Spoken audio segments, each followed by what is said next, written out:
Haiwezekani aitwe apostle. Kwa nini aitwe apostle? Aitwa apostle, kwa hiyo maapostol awapo. Wacha niseme wanavyoongeaga, hakuna manabii. Do you understand what I'm saying? Ni level ya ufahamu. Let us know him. Ulevi wetu uwe Kristo, usiwe madini na madhehebu. Usilewe sana word shakers to the extent uwezi tena ukamsikia Mungu beyond this kuta 4. Nataka nimjue Mungu sana kuliko kuta hizi 4, kuliko washirika milioni wanaokuja mbele. I want to know him. Wangapi nanielewa ninachoongea? Na ndio maana unaona no revival. Yaani ukiona kongamano kubwa la Tanzania limetokea, ni Mamposa. Yaani hapo tunasema Mamposa atafanya kitu gani mwaka huu? Ila ukweli wa mambo ni huu.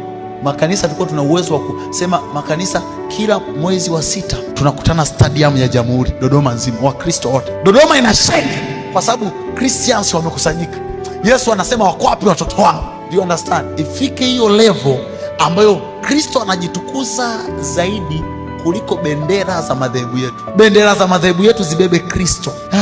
Ndio maana siku hizi unakuta tu kilichobaki, sisi ni wa Mamposa, sisi ni wa Mbembela, sisi ni wa Mtoka Mbali, sisi ni wa nani, sisi ni wa Kabigumila, sisi ni wa nani. Too late.